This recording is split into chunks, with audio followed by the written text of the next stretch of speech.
Our final speaker for the evening is Rick, who I can't pronounce what he's going to I'm going to give you a restaurant.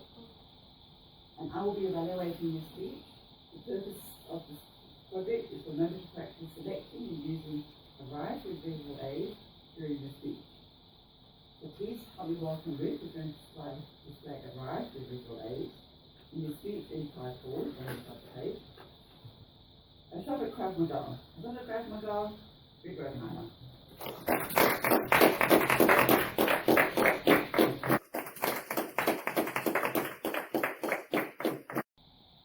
Thank you, Toastmasters. Imagine the scene, a fairly common one in Johannesburg. There's this frail elderly man being held up by this young thug. What would you do in this circumstance? The easiest is certainly to give him what he wants. The difficulty may come if you don't have what he wants. If your wallet's empty, can't give him enough money, he might shoot you anyway. A female, there might be more that he wants from you than just the money. Is there something else one could do? I'm going to ask for a volunteer from the audience, please. Thank you, Lizzie. This isn't the school.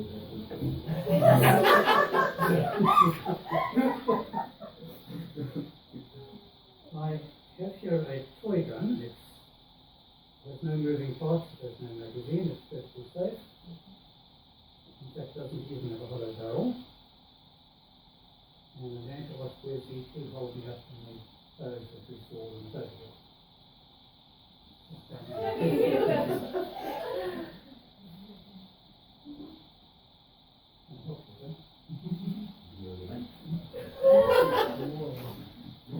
Get out.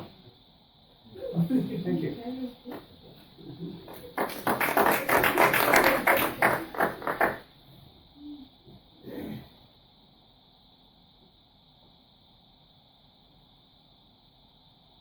Here's a little bit slower.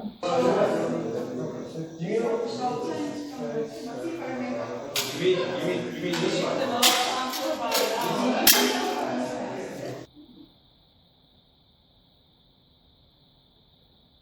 What you see is a very brief demonstration of a thing called Krav Maga. It's two Hebrew words which mean contact, combat. And we saw a little bit of contact in what we did there. Brief history, it was started in the 1930s by a martial artist called Imi Lichtenfeld, who was in Czechoslovakia at the time, who then immigrated to Palestine and became an instructor for what was later to become the Israeli Defense Force. The idea is that in Krav they have taken from all sorts of disciplines the things that work best, from karate, from aikido, from wrestling, and from street fighting.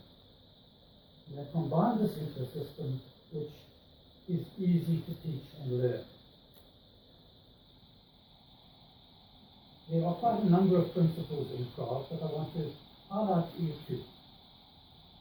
There are only attacks. If somebody attacks you, you attack them back and you smash them. Defense is attack. And then, if you go to a Krav class, you'll frequently hear them talking about the 3 C's. Clear, control, and counter. So, if I may have Wesley again for a moment, please. We can demonstrate a bit of that slowly. So if we go through that stepwise, please, thank you. Now, the first thing that I do is I engage him in conversation. So I say, what do you want? And I be submissive so that he doesn't think I'm a threat. The idea of getting him to speak is, particularly male attackers have difficulty multitasking. And therefore, while he's speaking, he's less likely to shoot me. So I then clear. I do two things. I move my body out of the way and I grab the weapon. Now this is a more showy effect than most of them, because mostly one would use all the hands you have. This particular one for the belt buckle I've got is, as I say, a bit more showy because one uses one hand. So now I have cleared the weapon, I've cleared it from me, and I have gained control of the weapon to a degree. So then I move backwards into him. He's starting to let go, which is probably a good idea because if his finger were in the trigger rod, it would break. And it's called the rugby ball disarm because one moves this in roughly the shape of a rugby ball. One can, if you want to, counter by striking the throat with the muzzle, for example. And then one retreats a safe distance, cocks the weapon, I can't cock this because it doesn't slide, and then controls the jacket. Clear, control, and counter. Thank you, Lisa. And we see that in many of these exercises. The counter is often a lot more violent, putting the person on the ground, breaking their arm, or something of that nature.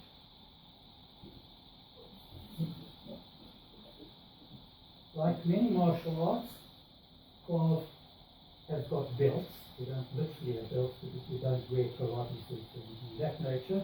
It's a little difficult to be walking down the street and somebody attacks you, so you're waiting about a bunch of holes put on my karate suit. So we practice in this loose clothing as you will see.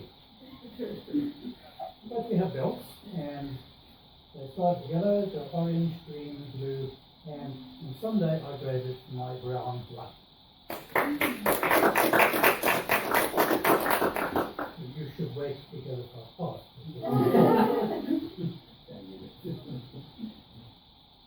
And then there's brown 2 and black.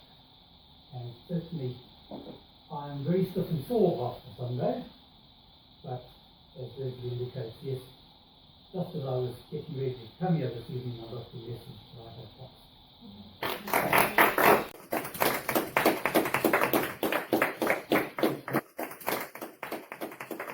What an honour and a pleasure to write your speech, Rick.